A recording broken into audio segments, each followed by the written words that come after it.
Ada kelompok-kelompok sesat, Pak. Jabariyah, Qadariyah. Itu kelompok-kelompok sesat, Mu'tazilah, Khawarij, Syiah. Dengan berbagai macam model. Salah satu di antaranya ada Qadariyah, ada Jabariyah. Ada yang menyandarkan kepada takdir. Ada yang kemudian tidak percaya sama takdir sama sekali. Nah, kelompok-kelompok seperti ini adalah aliran-aliran sesat. Aliran-aliran yang tidak sejalan dengan Islam yang sesungguhnya. Banyak sekali tersebar persoalan bid'ah itu. Karena memang begitu kata Nabi, kelak di akhir zaman itu syubhat, bid'ah itu tersebar. Bahkan orang yang mengingkari sunnah itu banyak. Apa kata Nabi dalam hadisnya itu? Kelak di akhir zaman orang itu tidak mau berpegang teguh dengan sunnahku, kata Nabi. Mereka akan membenci sunnahku, bahkan tidak mengikuti sunnahku. Kalau kalian temukan zaman itu, kata Nabi, itu adalah zaman tanda dekatnya hari kiamat.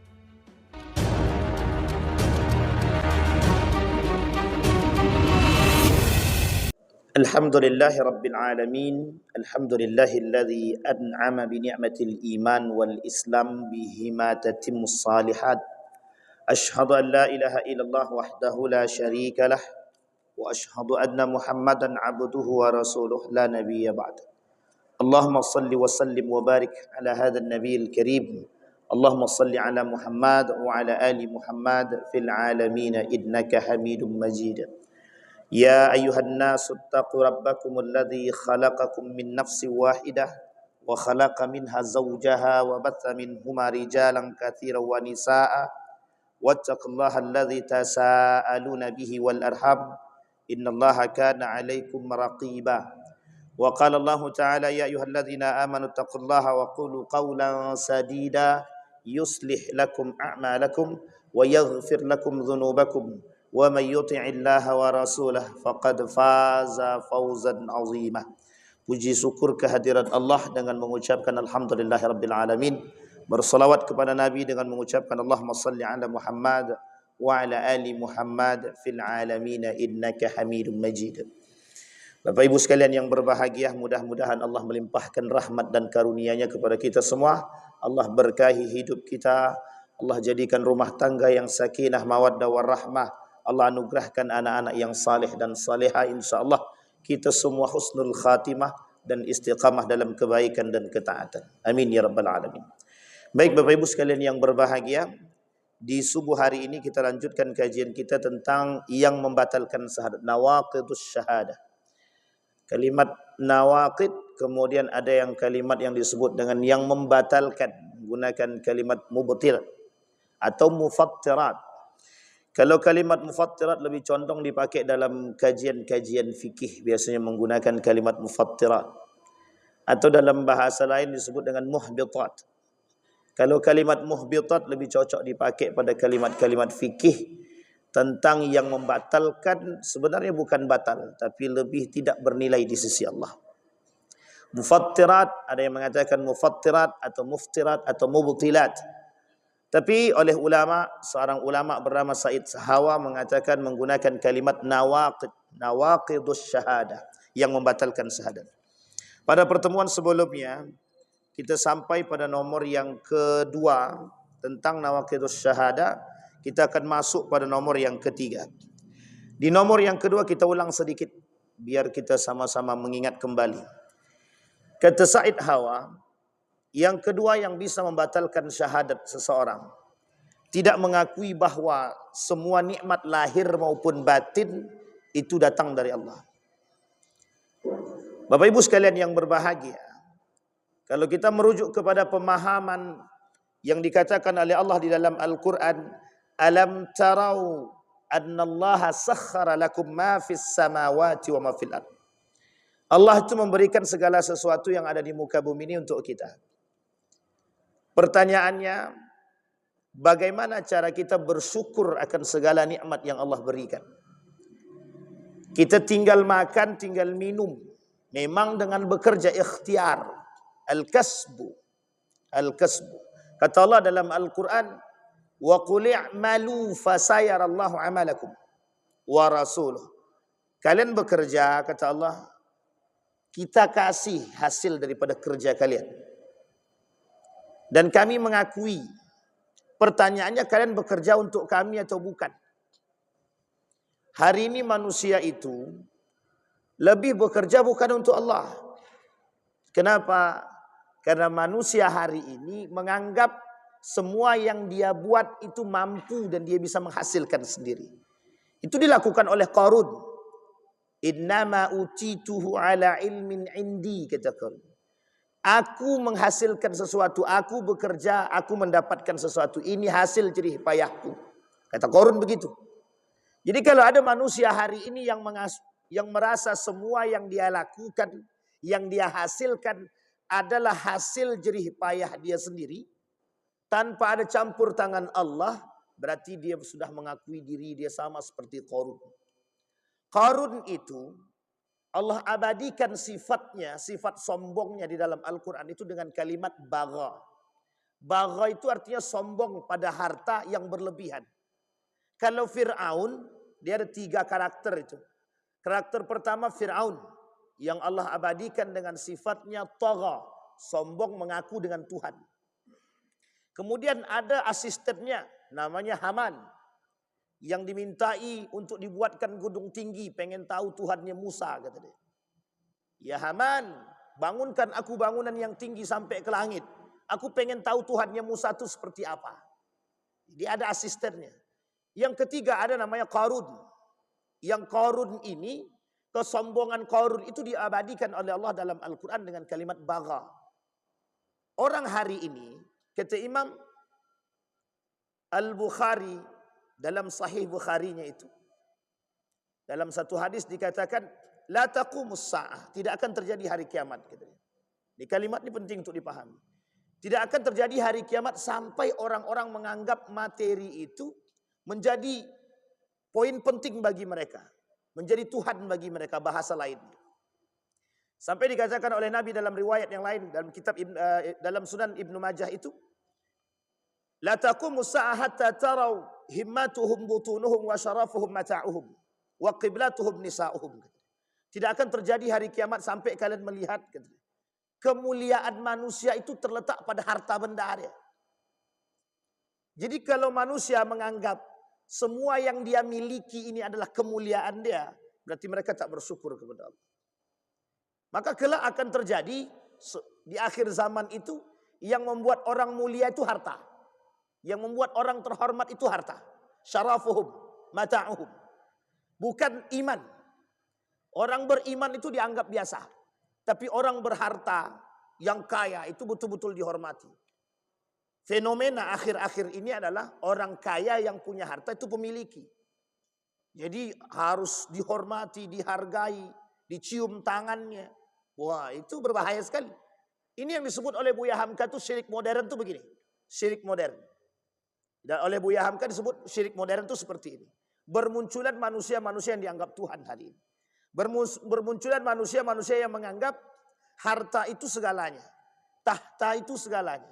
Kekuasaan itu segalanya. Ini condong, kata Imam Al-Ghazali, ini yang disebut dengan orang yang tidak bersyukur. Yang tak pandai bersyukur. Nah, orang yang ingkar akan nikmat Allah ini, di dalam Al-Quran Allah tak sebut dengan kalimat ingkar. Di dalam Al-Quran Allah sebut dengan kalimat kafara. Coba bayangkan. Dalam Al-Quran Allah sebut kalimatnya kafara. Kenapa tidak ingkar? Kenapa Allah tak katakan man angkara an ni'mati atau min ni'mati? Tapi Allah sebut dengan kalimat kafara. Ada alasan, bukan tanpa alasan. Karena menyamakan derajat orang-orang yang tidak bersyukur itu kufur. Kenapa kufur? Karena mereka menganggap manusia lebih kuat daripada Allah. Karena mereka menganggap sama seperti Qarun. Itu yang disebut oleh Allah. Kenapa salah satu yang disebutkan oleh Said Hawa yang membatalkan syahadat atau bernilai kufur amal ibadahnya atau tak bernilai di sisi Allah itu, karena mereka tidak lagi bersyukur kepada Allah, tidak lagi melihat Allah sebagai pemegang kekuasaan. Sehingga ketika mereka dapat sesuatu, yaitu karena diri mereka sendiri. Inilah kemudian anggapan yang salah. Dan itu yang banyak diikuti oleh hawa nafsu manusia hari ini. Yang ketiga, kata Syekh Said Hawa, yang ketiga beramal dengan tujuan selain daripada Allah. Yang ketiga, orang beramal tujuannya selain daripada Allah. Baik. Apa kata Allah? Qul inna salati wa nusuki wa mahyaya wa mamati lillahi rabbil alamin. Salatku, ibadahku, untuk Allah. Hidup dan matiku untuk Allah. Bapak Ibu boleh lihat hari ini. Seberapa banyak manusia yang menyandarkan hidup matinya sama Allah. Sedikit Pak, sedikit. Kenapa saya katakan demikian sedikit? Karena orang hari ini punya masalah sandarannya kepada manusia, bukan pada Allah. Ketika punya masalah datang dulu kepada manusia, bukan kepada Allah. Hakikatnya manusia punya masalah ataupun tidak punya masalah, datang kepada Allah, baru kemudian ikhtiar, baru kemudian bertawakal kembali lagi kepada Allah. Itu hakikat perjalanan kita Pak, yang mengakui keberadaan Allah. Orang sekarang tidak punya masalah, apapun masalah, datang kepada manusia seolah-olah manusia bisa memberikan bantuan. Uniknya ketika manusia tak mampu memberikan bantuan, yang timbul dalam hatinya adalah keras hati. Apa maksudnya keras hati? Penyakit hati. Apa maksudnya penyakit hati? Dia tak terima orang lain tak mampu membantu dia. Dia tak suka orang lain tidak mau membantu dia. Dia ungkit tuh Pak sekian banyak persoalan. Dulu dia susah aku bantu. Sekarang aku susah dia tak bisa bantu aku. Anda salah. Karena kita datang kepada manusia. Coba kita datang kepada Allah. Ini persoalan kita hari ini. Mengatakan inna salati wa nusuki wa mahyaya wa mamati lillahi rabbil alamin. Kalau betul wa mahyaya wa mamati lillahi rabbil alamin, otomatis kita menyandarkan segala persoalan kita kepada Allah. Barulah kemudian kita berikhtiar. Hasil daripada ikhtiar tadilah kemudian kita bertawakal kepada Allah. Apapun yang Allah berikan kepada kita itu yang terbaik. Persoalan kita itu. Ada kelompok-kelompok sesat Pak. Jabariyah, Qadariyah.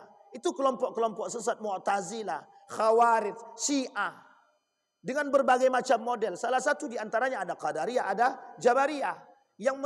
Ada yang menyandarkan kepada takdir. Ada yang kemudian tidak percaya sama takdir sama sekali. Nah, ini persoalan kita hari ini. Dan sifat-sifat itu, karakter-karakter ini kemudian ditampakkan kembali di muka bumi ini secara sedikit demi sedikit. Ada kelompok Murji'ah. Ada kelompok yang kemudian Mu'tazilah. Ada kelompok yang kemudian disebut dengan Khawarij atau Neo-Khawarij. Ada yang disebut dengan Syiah dan lain sebagainya. Nah, kelompok-kelompok seperti ini adalah aliran-aliran sesat.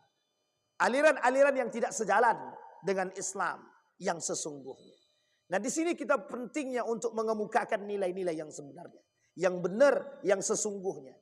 Boleh kita lihat hari ini Pak, TBC itu di mana-mana Pak. TBC, tahayul, bid'ah, khurafat itu menjadi salah satu poin, apalagi syubhat hari ini. Dan itu pegangan. Kalau kita tidak punya pemahaman akidah yang sahih, kita lihat kata para ulama. 5 penyebab penyimpangan akidah hari ini. 5. Salah satu di antara 5 tadi kebodohan. Diartikan sebagai kebodohan. Apa kata para ulama?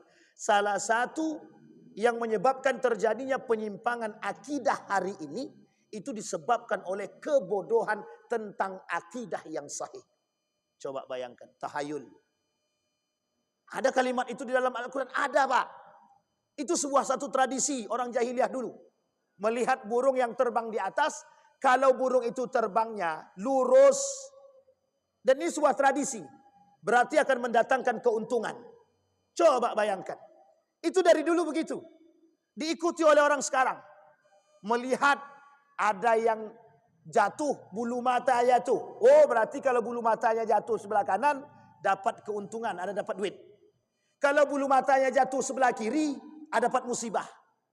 Sejak kapan tiarah seperti ini? Ini tiarah Pak.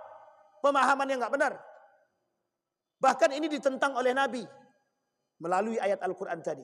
Melalui hadis baginda Nabi. Kata Nabi, la wala tiarata. Tidak ada namanya urusan-urusan tiarah itu. Tiarah itu yang memandang. Burung terbang. Seolah-olah ketika burung itu terbangnya lurus. Berarti ada keuntungan yang datang. Coba bayangkan. Dan ini banyak. Ketika ada perempuan duduk di depan pintu. Oh, ini syirik juga ini. Perempuan duduk di depan pintu sebelum maghrib atau ketika maghrib. Wah, ini bertanda ini. Bertanda akan datang keburukan. Ini persoalan kita Pak. Tantangan kita hari ini. menunjukkan akidah yang sahih itu butuh perjuangan. Tahayul, bid'ah. Apalagi persoalan bid'ah. Banyak sekali tersebar persoalan bid'ah itu. Karena memang begitu kata Nabi, kelak di akhir zaman itu syubhat, bid'ah itu tersebar. Bahkan orang yang mengingkari sunnah itu banyak. Apa kata Nabi dalam hadisnya itu? Kelak di akhir zaman orang itu tidak mau berpegang teguh dengan sunnahku kata Nabi. Mereka akan membenci sunnahku bahkan tidak mengikuti sunnahku. Kalau kalian temukan zaman itu kata Nabi, itu adalah zaman tanda dekatnya hari kiamat. Itu yang ketiga.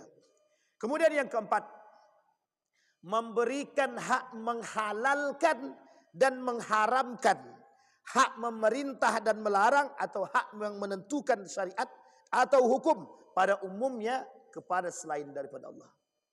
Ini Bapak Ibu. Mohon maaf, kita perlu luruskan ini Pak. Perlu kita luruskan.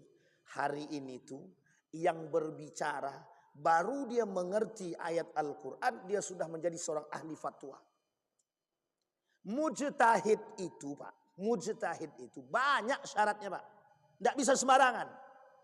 Minimal hadisnya ada, standar penghafalan hadisnya ada, standar kekuatan hafalannya ada, standar pemahaman Qur'annya ada tafsirnya, ada ilmu bahasa Arabnya, ada ilmu Al-Qur'annya, dan ini punya standar sendiri.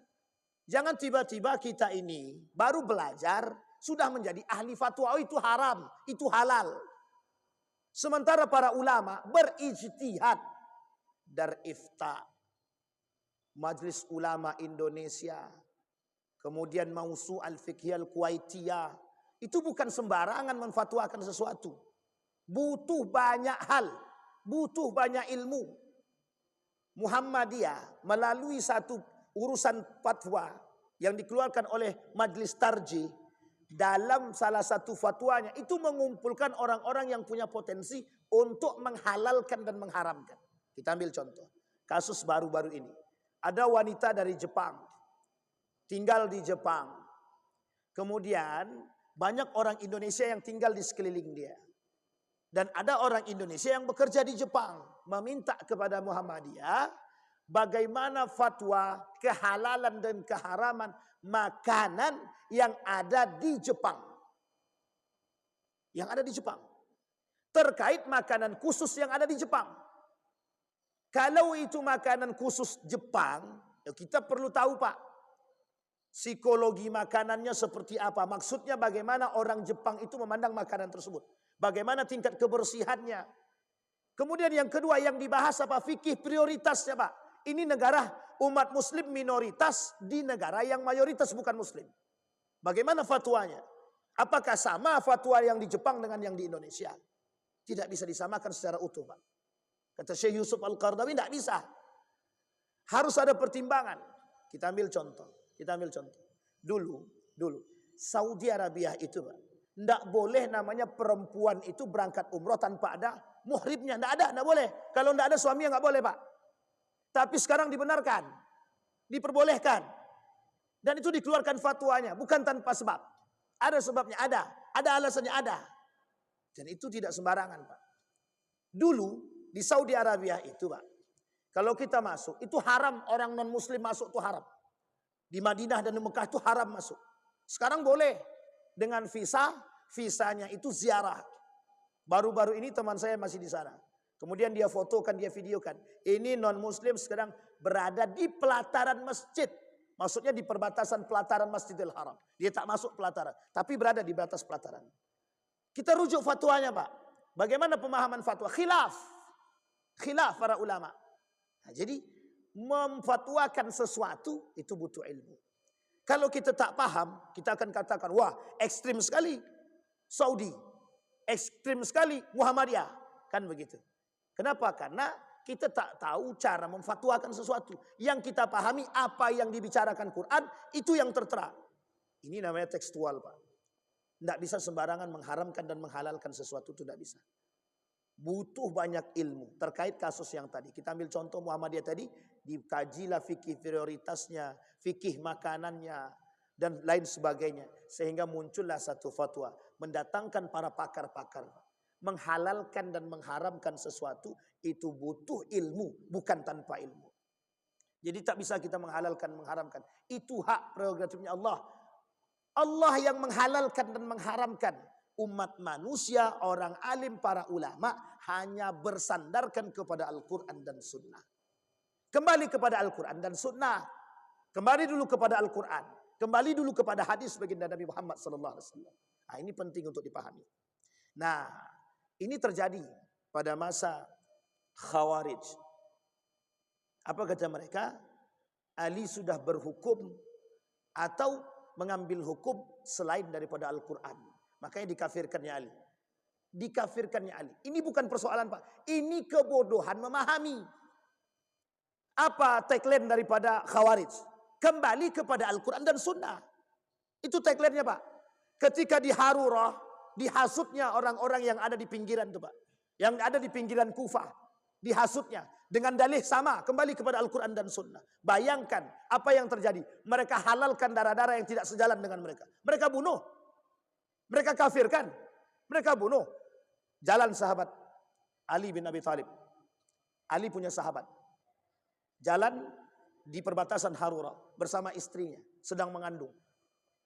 Ditanya sama orang Khawarij. Apa kata dia? Bagaimana pendapatmu tentang Muawiyah? Bagaimana pendapatmu tentang Ali? Dijawab sama dia dengan baik dan benar. Kemudian ditanya lagi, bagaimana pendapatmu tentang tahkim? Tahkim itu ketika terjadi kasus antara Ali dengan Muawiyah. Ketika terjadi kasus antara Ali dengan Muawiyah dalam arbitrase perdamaian. Muawiyah angkat tuh Pak Al-Quran. Diikatnya Al-Quran, ditombak, diangkatnya ke atas. Bentuk perdamaian. Yang menyuruh itu kelompok sebagian daripada Ali. Dan begitu juga daripada Muawiyah. Menyetujui itu. Ali tak setuju. Ketika keluar, pulang daripada pertempuran perang Siffin ini. Di tengah perjalanan keluar dari barisan Ali, Pak. Segerombolan orang yang tidak suka dengan keputusan Ali. Padahal yang tidak suka dengan keputusan Ali tadi, yang menyetujui keputusan Ali. Apa dalih mereka? Karena Ali berhukum, mengambil hukum bukan dengan Al-Quran. Apa kata dia? Ali kafir. Muawiyah kafir. Semua yang terlibat dengan itu kafir. Dibunuhnya, Pak. Yang tadi sahabat Ali, yang sahabatnya Ali bin Abi Thalib tadi jalan di perbatasan itu, istrinya sedang mengandung. Orang yang tadi mengatakan, apa kata dia? Bagaimana pendapatmu tentang tahkim? Dijawab sama sahabat tadi. Ali lebih mengetahui daripada Anda. Dia bunuhnya orang ini dan istrinya dibelah perutnya, dibunuh janinnya sekali. Sadis, Pak. Itu karena apa? Kebodohan pemahaman. Kebodohan pemahaman. Bayangkan kata Nabi, Zulkhuwaisirah. Zulkhuwaisirah itu jelas hidup di masa Nabi. Apa dia kata? Muhammad, i'dil. Kata Nabi, kalau aku tidak bisa adil, siapa yang bisa adil?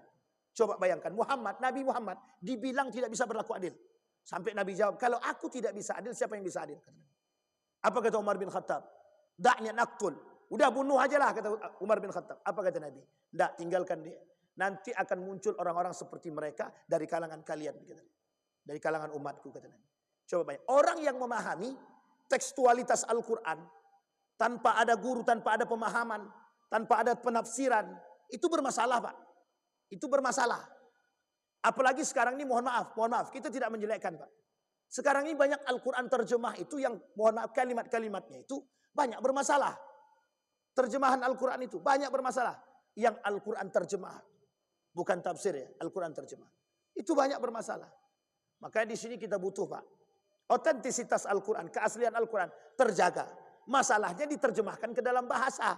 Bahasa Indonesia, bahasa Prancis, Inggris dan lain sebagainya. Persoalan kita pada terjemahannya itu. Sehingga orang menganggap ketika sudah kembali kepada terjemah Al-Quran, dianggap sudah oke. Baru paham terjemah dianggap sudah oke. Sudah bisa menghasilkan fatwa, menghalalkan dan mengharamkan.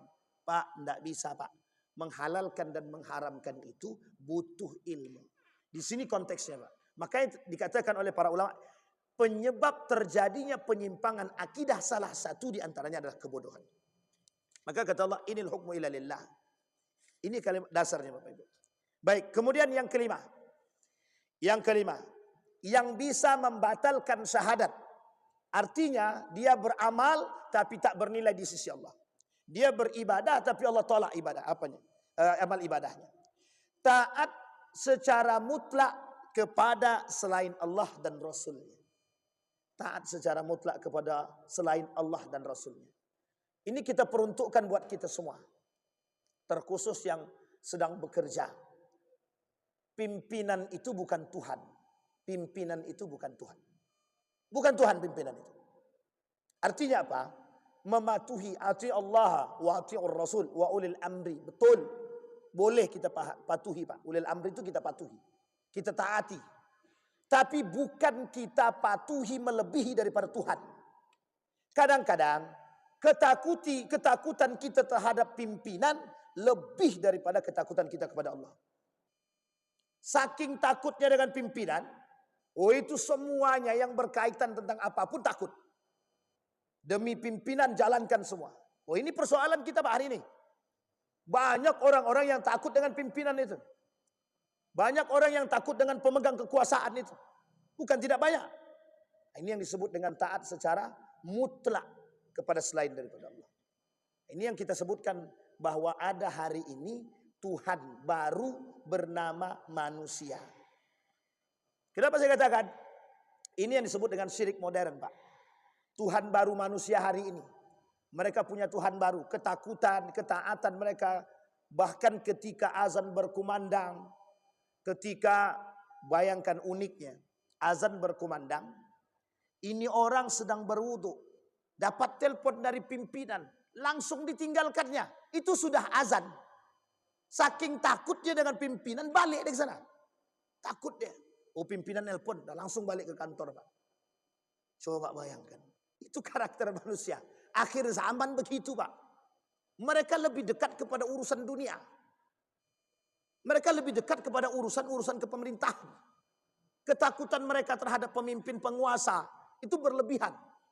Sehingga yang mereka dahulukan adalah kepentingan dunia mereka ketimbang Allah Subhanahu wa taala. Nah, Bapak Ibu sekalian yang berbahagia, ini tugas kita. Bahkan Allah katakan la ta'ata li makhluqin fi ma'siyatillah. Tidak ada namanya ketaatan kepada makhluk itu dalam kemaksiatan kepada Allah. Sampaikan kepada pemimpin, Pak, setelah sholat zuhur, kami mau zuhur dulu, mau sholat dulu. Kalau pemimpinnya bilang jangan, ini genting, itu pemimpinnya yang perlu dipertanyakan. Di akhir zaman, kata Nabi, salah satu fenomena yang akan timbul di akhir zaman, kata Nabi, muncul pemimpin yang suka mengakhirkan sholat. Yang suka mengakhirkan sholat. Ini kalimat ini multitafsir. Ada yang mengatakan itu mengakhirkan sholat. Ada yang mengatakan tidak sholat. Loh, pemimpin tidak sholat. Yang kemudian kita harus taati. Betul, kita taati dia dalam kemaksiatan. Bukan. Kita mentaati dia sebagai seorang pemimpin. Tapi ketika bertabrakan dengan urusan Allah, tinggalkan. Hari ini mana manusia berani meninggalkan pekerjaan. Takut dimutasi. Takut dipindahkan. Kalau membangkang kepada pemimpin dalam urusan ketaatan kepada Allah, biarkan. Sekalipun harus pertaruhkan, memang harus kita pertaruhkan. Sekarang ini kita nggak berani mempertaruhkan itu. Takut dimutasi, takut dan lain sebagainya. Ini persoalan kita Bapak Ibu sekalian yang berbahagia. Jadi ketaatan kita kepada makhluk jauh sekali. Sementara ketaatan kita kepada Allah kita lalaikan. Kita tak takut kepada Allah. Kita takutnya kepada manusia. Kita takut kepada yang lain. Seolah-olah, mohon maaf, manusia itu menjadi Tuhan. Dan ini yang kita takutkan. Wala tuti'u amral musrifin alladzina yufsiduna fil ardi wala yuslihun, kata Allah. Dan janganlah kamu mematuhi perintah orang-orang yang melewati batas, yang membuat kerusakan di muka bumi dan tidak mengadakan perbaikan. Nah, ini penting untuk dipahami Pak. Ini bukan doktrin, tapi ini bicara tentang persoalan. Kita kalau ada masalah, kita berhak kan. Makanya mohon maaf Pak, kalau ada pemimpin yang salah, apa yang harus kita lakukan? Kalau kita tidak menasihati, kita berdosa. Pemimpin yang bersalah, itu kalau kita tidak menasihati, kita berdosa. Misal, dalam satu jajaran lembaga, ada pimpinannya tidak sholat, yang lainnya jamaahnya sholat atau karyawannya sholat, karyawannya berkewajiban mengingatkan pemimpinnya. Pak, sholatlah. Kalau dia muslim, Kalau dia tak muslim, kalau bisa diajak alhamdulillah kan. Kalau tak dia ajak juga, bagaimana caranya terserahlah, pandai-pandai dengan perilaku yang baik. Bolehkah? Boleh, tak ada masalah. Kita cuma mengajak dengan cara yang baik dan lembut. Tidak ada salah, tidak ada salah. Hanya saja kalau dia tidak sholat, dia muslim kita tahu tapi dia tak sholat, kita tak berani mengingatkan, itu dosa Pak. Dosa. Makanya kemungkaran, kemaksiatan yang terjadi merajalela itu karena diamnya orang-orang yang mengerti. Jadi kalau kita ini diam terhadap kemaksiatan dan kemungkaran, ya jangan salah. Tidak usah ngumpat di belakang. Tuh lihat tuh, banyak yang minum khamar. Pertanyaannya, kita berani tidak menegur itu?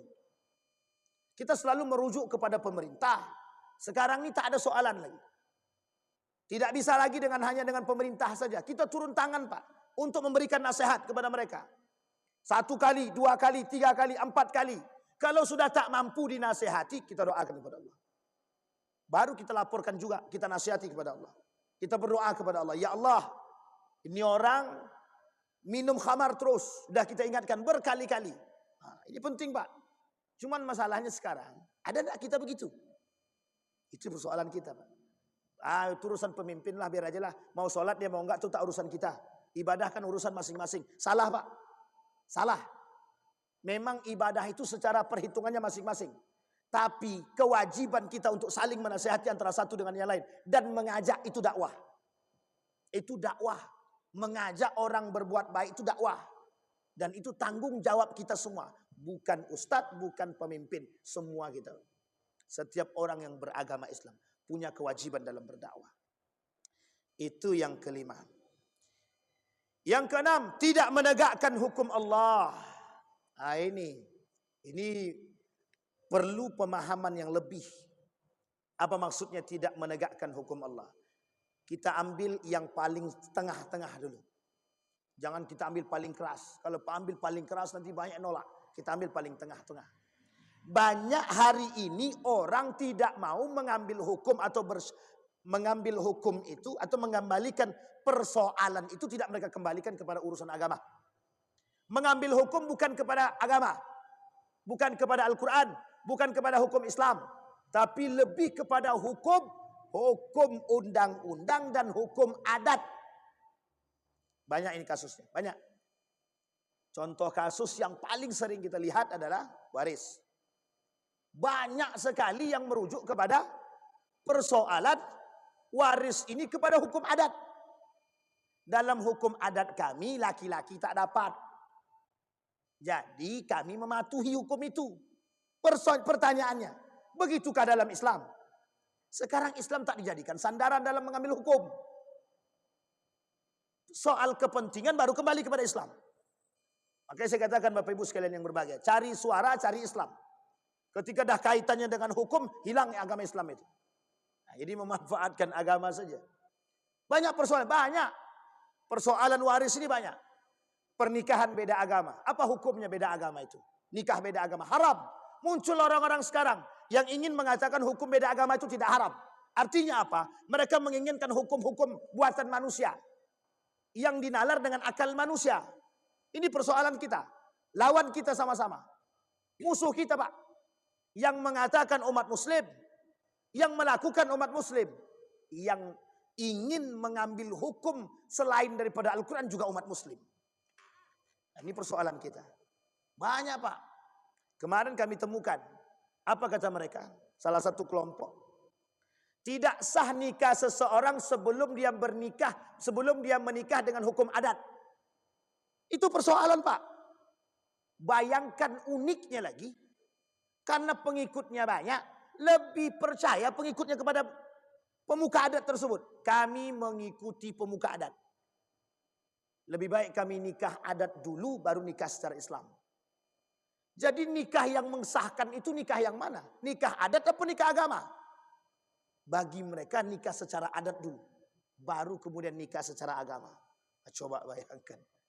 Oh ini Pak persoalan kita Pak. Persoalan kita betul. Persoalan hukum. Bayangkan di dalam Islam. Orang murtad itu darahnya halal. Di dalam undang-undang kita tidak Pak. Tidak boleh kita bunuh. Coba tidak boleh. Ini persoalan kita. Jadi banyak urusan ini Pak. Banyak sekali persoalan. Yang urusan itu sudah dinalar dengan akal. Kita ambil contoh. Potong tangan. Kisos. Kenapa tak bisa kita terapkan?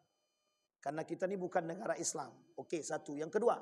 Apa alasan kenapa kita tidak bisa menerapkan itu? Ada hak asasi manusia. Ini persoalan kita Pak. Yang kita lawan hari ini hak asasi manusia. Sehingga ketika bersoalan dengan hak asasi manusia. Itu hukum agama tak main. Kita ambil contoh. Bagi perempuan pezina, laki-laki pezina. Ada orang yang berzina. Apa hukum bagi mereka? Yang paling ringan diasingkan Pak. Hari ini tidak, dimaklumi. Bahkan dinikahi itu Pak. Dinikahkan. Coba Pak bayangkan. Ini persoalan kita. Ada orang berzina tuh. Kita anggap mohon maaf berzina dekat tetangga itu. Berzina. Itu Pak, kalau ada yang berzina. Dan kita tidak memberikan, mohon maaf. Tidak memberikan hukuman terhadap mereka yang melakukan perzinahan, itu satu kampung dapat dosanya Pak. Satu kampung dapat dosa. Mau ada tidak ada ustadz di situ, satu kampung dapat dosa. Paling ringan itu orang yang berzina nih diasingkan, dikeluarkan Pak dari situ. Itu yang paling ringan betul itu. Karena di rajam takut, tidak ada hukum rajam di Indonesia. Tidak ada hukum cambuk, hukum lempar batu tak ada. Paling ringan diasingkan. Ini tidak Pak, justru dijaga. Justru dijaga. Kita ini berhukumkan hukum negara. Betul. Kita mengusir dia dari kampung itu bukan persoalan. Itu cuma bagian kecil. Kita takutkan kita yang kecipratan Pak. Daripada dosa-dosa tersebut. Kalau kita tidak, mohon maaf, melakukan nasihat kepada pelaku pezina ini. Tidak kita usir dari kampung itu akan terjadi miskomunikasi. Dan orang-orang akan menganggap apa yang dibuat dia ini tidak salah. Kalaupun salah, masih ada toleransi. Yang terjadi akhirnya apa? Banyak yang melakukan perbuatan demikian. Nah, ini persoalan kita. Dan yang paling ekstrim lagi Bapak Ibu sekalian yang berbahagia. Yang paling ekstrim, banyak sekali orang-orang yang hari ini menolak terhadap hukum Islam. Itu banyak. Banyak. Mereka menginginkan hukum akal yang sejalan dengan akal manusia. Makanya sekarang itu bermunculan hukum-hukum yang mohon maaf bertentangan daripada Al-Quran. Bertentangan daripada syariat Islam. Kenapa kok bisa bertentangan? Karena ini Pak. Apa yang menjadi latar belakang mereka? Hak asasi manusia. Kadang-kadang dengan kalimat ini yang begitu pendek ini bisa merusak kita Pak. Bisa merusak. Nah, ini persoalan kita Bapak Ibu. Mengucapkan selamat Natal haram. Dan ditinjau dalam hukum Islam. Haram. Datang kelompok tertentu tak ada persoalan. Bebas siapa pun yang mau mengucapkan selamat Natal, mau apa kita terserah. Hukum Valentine. Nah, ini besok tanggal 14. Hari ini. Hari ini. Nah, ini Bapak Ibu perhatikan baik-baik. Hari ini banyak orang yang akan merayakan Valentine. Dalam agama Islam hukumnya apa? Haram. Man tasyabbaha biqaumin fahuwa minhu. Yang menyerupai orang kafir sama kata dia. Bahkan Nabi mengatakan dalam hadisnya itu, laisa minna man tasyabbaha bi ghairina. Bukan dari golongan kami kata Nabi, orang-orang yang menyerupai selain daripada kami. Nah, ini salah satu nih Pak persoalan Valentine. Persoalan Valentine ini itu bukan persoalan main-main. Persoalan serius. Hari kasih sayang. Ingat itu. Nama orangnya Valentine. Yang diperingati ini adalah orang Katolik. Yang masuk dalam penjara atau dipenjara karena cinta terlarang dia. Oleh Raja Claudius dipenjarakan seumur hidup. Karena dia menentang daripada kebijakan kerajaan. Uniknya Bapak Ibu, diperingati di seluruh dunia. Termasuk Indonesia. Dan yang banyak memperingati muda-mudi. Dan ingat, ini bukan tradisi umat Muslim. Bukan tradisi umat Islam. Dan inilah kemudian salah satu proyek dan programnya kaum liberal untuk merusak kita. Kaum sekuler untuk merusak akidah kita. Menjauhkan nilai-nilai agama. Apa dampak daripada perbuatan tersebut? Banyak Pak. Penghalalan pacaran itu Pak. Pacaran dalam Islam haram. Mereka halalkan itu. Kenapa? Itu kaitannya dengan itu. Salah satu tuntutan daripada yang mati ini, itu tuntutannya ada satu. Katakan kepada dunia, bahwa orang yang ingin mencintai siapapun yang ingin mereka cintai itu haknya mereka. Itu tuntutannya. Sekarang coba lihat banyak yang pacaran. Banyak Pak, tukar cincin, tukar bunga, tukar coklat, saling membagi. Itu entah halal entah haram itu. Sudah halal atau belum? Sudah nikah atau belum? Yang boleh. Yang sudah menikah pun tak boleh. Karena itu bukan tradisi daripada umat Islam. Bukan tradisi orang Islam. Sampai di sini bisa dipahami Bapak Ibu ya. Ini poin penting bagi kita hari ini. Jadi Bapak Ibu sekalian yang berbahagia. Persoalan batal daripada syahadat ini. Itu bukan keluar daripada Islam secara utuh kata para ulama. Tapi lebih tepatnya kita beribadah. Tapi Allah tidak menilai. Tidak ada nilai pahala di sisi Allah. Ini yang disebut dengan kufur. Ini yang disebut dengan kufur. Sama halnya dengan orang melakukan kebaikan. Tapi mereka tidak sholat, itu amal ibadahnya nggak ada. Amal ibadahnya nggak, pahalanya nggak ada, sama sekali nggak ada. Jadi bayangkan Bapak Ibu kata Nabi, orang yang sholat, orang yang meninggalkan sholat, man taraka shalah faqad kafara. Orang yang sengaja meninggalkan sholat kafir. Kafir di sini kata para ulama multitafsir, tidak bisa diartikan keluar daripada Islam. Tidak keluar daripada Islam secara zahir, tapi perbuatan dia kufur. Perbuatan dia kufur, tak bernilai sama sekali di sisi Allah. Coba bayangkan, sama Pak. Orang yang mengikuti tradisi orang kafir itu kufur, tak bernilai amal ibadahnya di sisi Allah. Mudah-mudahan ada manfaatnya bagi kita semua. Mudah-mudahan bisa diambil manfaat, mudah-mudahan bisa menjadi penuntun bagi kita agar tetap terjaga akidah kita. Paling tidak akidah yang sahih yang tertanam dalam diri kita bisa menjadi panutan kita untuk mendapatkan keridhaan Allah. Fa'tabiru ya ulil absar la'allakum tuflihun. Assalamualaikum warahmatullahi wabarakatuh.